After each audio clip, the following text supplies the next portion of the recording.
Kucing merupakan salah satu hewan yang paling populer dan paling banyak disukai sama banyak orang di dunia. Ada yang percaya kalau misalnya dengan memelihara kucing itu tuh mampu menangkal hal-hal buruk. Kalau di Jepang sendiri, kucing itu dipercaya sebagai salah satu makhluk yang mampu memiliki kemampuan supranatural, seperti layaknya kitsune ataupun tanuki. Kalau di Indonesia, kita biasa masih aja dengar nih ada orang-orang yang pergi ke dukun, oknum dukun, untuk melakukan pesugihan, bikin kerjasama ataupun kontrak dengan kuntilanak, genderuwo, pocong, dan kawan-kawan sejenisnya. Beda halnya dengan di Jepang. Pengen cepet kaya? Mau coba pesugihan kucing? Hyakumonogatari Kai dan Kai Dai Niju Yonwa Katari Hajimeo.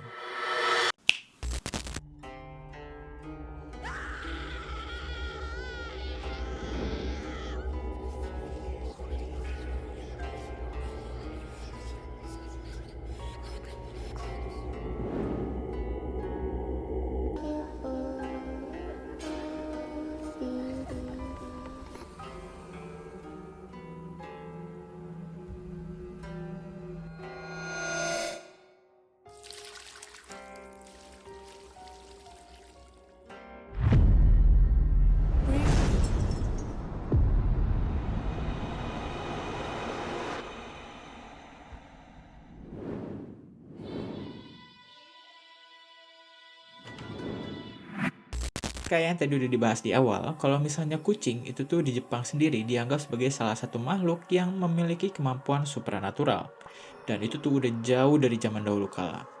Kalau misalnya dibilang entitas kucing baik ya ada, tapi entitas kucing yang jahat juga ada. Misalnya, yokai berwujud kucing yang sukanya berganti wujudnya menjadi manusia dan mengelabui manusia, atau disebut nekomata. Ada juga yokai berwujud kucing monster yang disebut bakeneko. Atau ada juga yokai berwujud kucing yang suka mencuri mayat manusia, namanya kasya. Dan itu semua udah dibahas di video-video kita sebelumnya. Jadi buat yang ketinggalan atau yang mau nonton lagi, habis dari video ini boleh cek ke playlist Hyakumonogatari Kaidankai, terus bisa nonton di sana. Tapi untuk video kali ini spesial banget nih, bakal kita bahas tentang pesugihan kucing. Rasanya kita semua udah nggak asing lah ya sama patung kucing yang biasanya suka ada tuh di bagian kasir ataupun tempat pembayaran dari suatu toko ataupun restoran. Yang biasa perwujudannya adalah seekor kucing dengan salah satu tangannya itu tuh diangkat ke atas dan ada beberapa juga yang bahkan bisa bergerak naik turun kayak sedang melambaikan tangannya. Ya kalau dilihat sih memang cenderung ramah ya kayak melambaikan tangan terus kayak ngundang kita buat datang ke si toko ataupun restorannya. Tapi tahu nggak sih kalau ternyata itu tuh ada cerita di baliknya. Dan nama patung tersebut adalah Manekineko atau yang diartikan sebagai Inviting Cat. Legenda Manekineko dikatakan bermula pada zaman Edo di distrik merah bernama Yoshiwara, yang mana ada seorang wanita pemuas nafsu yang sangat terkenal bernama Usugumo. Nah, Usugumo ini adalah seorang tayu atau merupakan rank tertinggi dari Oiran yang ada di rumah bordil milik Miura Yoshirozaemon. Intermezzo dikit, Oiran adalah semacam next levelnya dari wanita pemuas nafsu. Jadi, kalau level satunya tuh wanita menghibur atau para pemuas nafsu, di level atasnya adalah Oiran. Kalau wanita pemuas nafsu itu tuh hanya sekedar berhubungan badan aja, sedangkan Oiran itu tuh lebih ke arah wanita yang terampil dalam menjamu tamunya, misalnya dengan tarian ataupun nyanyian. Ya, tapi tetap ujung-ujungnya memuaskan nafsu para pelanggannya juga. Balik lagi ke si Usugumo ini, yang mana merupakan seseorang yang sangat suka dengan kucing.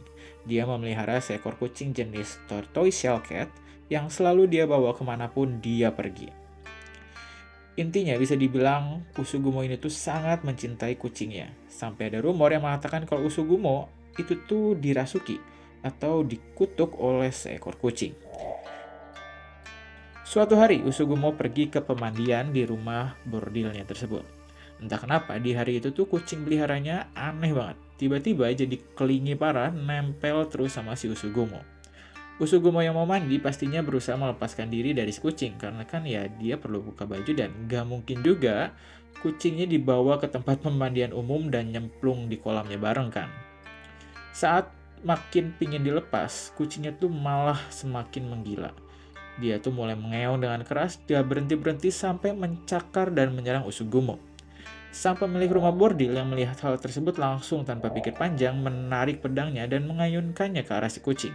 Seketika, kepala si kucing pun terpenggal dan menggelinding hingga masuk ke kolam air panas, yang kemudian berubah menjadi seekor ular berbisa yang sangat besar. Usugumo pastinya merasa terpukul dan sangat sedih karena harus melihat kucing kesayangannya mati terpenggal di depan mata kepalanya sendiri. Sang pemilik rumah bordil yang melihat kondisi Usugumo yang begitu terpukul, akhirnya tersentuh dan berinisiatif untuk membuat sebuah patung kucing menyerupai kucingnya yang mati tersebut dari pahatan kayu, dengan bahan kayu yang terbaik. Hasil pahatannya pun sangatlah bagus dan sangat mirip dengan kucing Usugumo yang mati tersebut.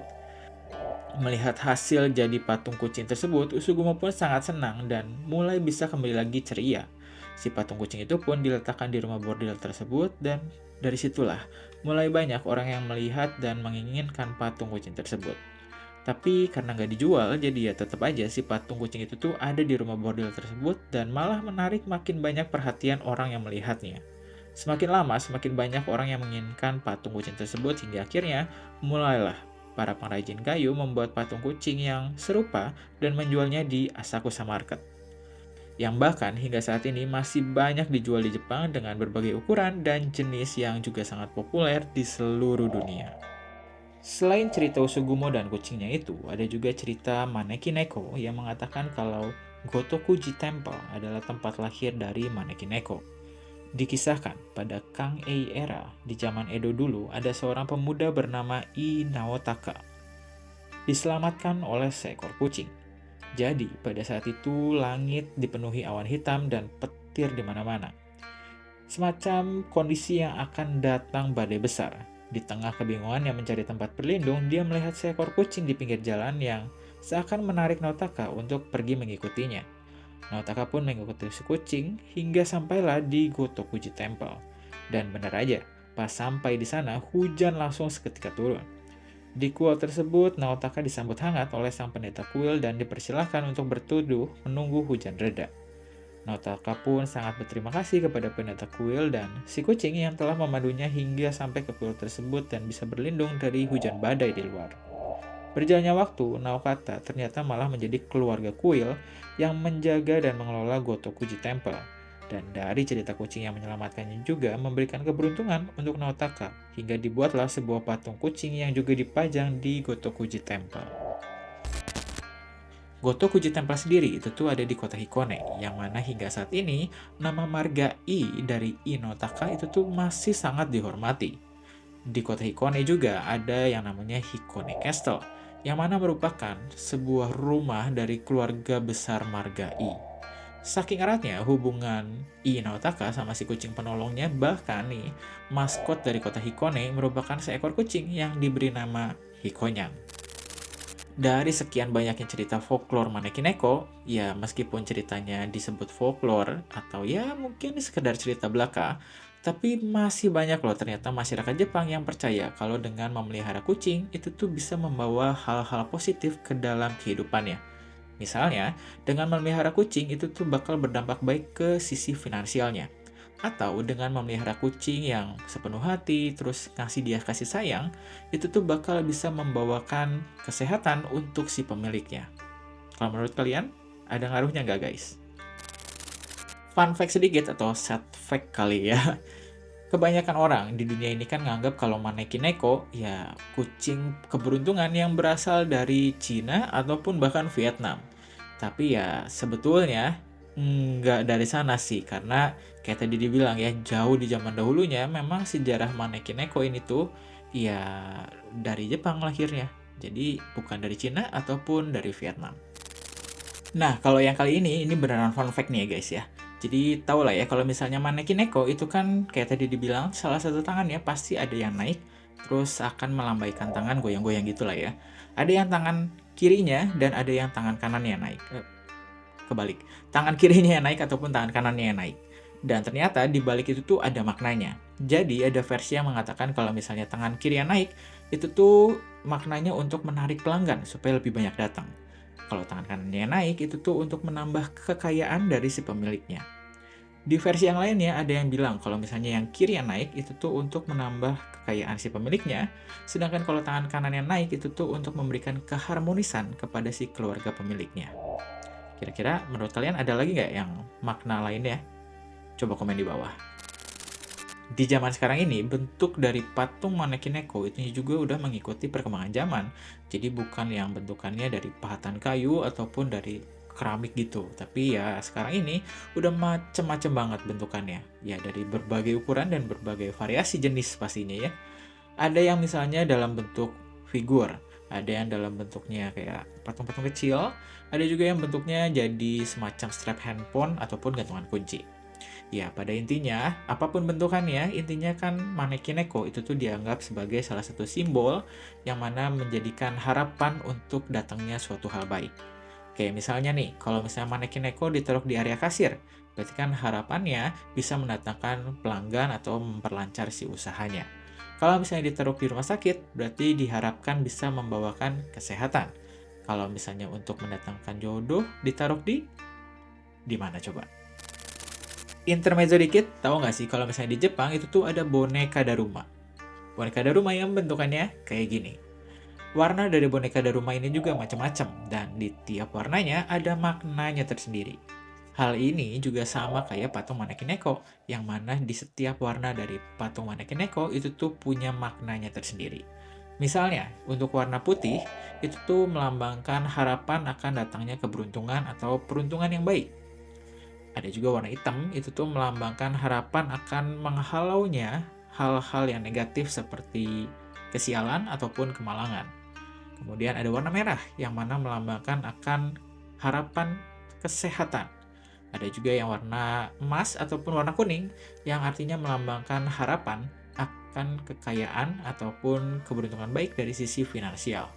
Terakhir ada yang warna pink, yang mana melambangkan harapan akan hubungan percintaan. So, itu dia all about manekin Neko. Buat kalian yang pelihara kucing, rasanya jadi semakin sayang kan sama kucing kalian? Disayang aja ya guys, jangan dijadiin pesugihan. Well, untuk video berikutnya nih, rasanya kan kita udah bahas yokai berwujud kucing tuh beberapa ya, kalau kita lihat beberapa video terakhir.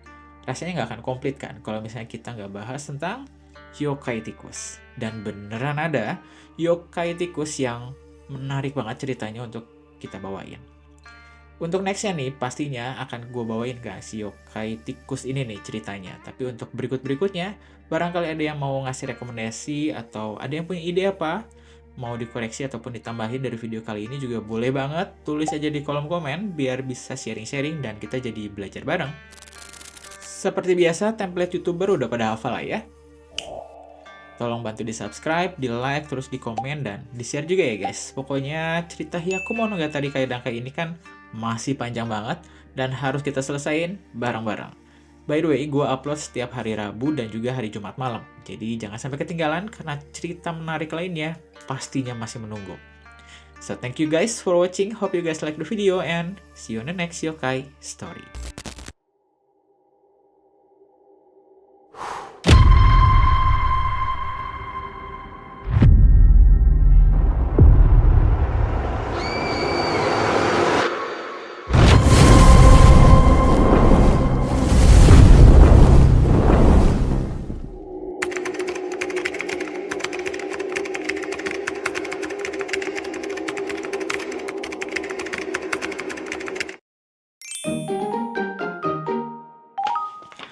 Selain cerita Usugumo dan kucingnya tadi, ada juga cerita Maneki Koyang. Maneki Neko. Maneki Koyang. Nggak ada spesinya. Maneki Koyang aja.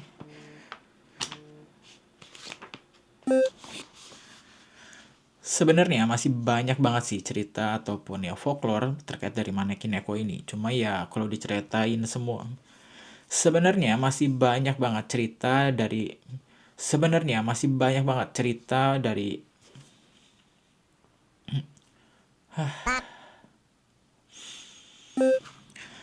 intermezzo dikit. Tahu nggak sih kalau misalnya di Jepang tuh ada boneka Daruma yang bentukannya kayak gini, bentukannya kayak gini, bener di sini gini.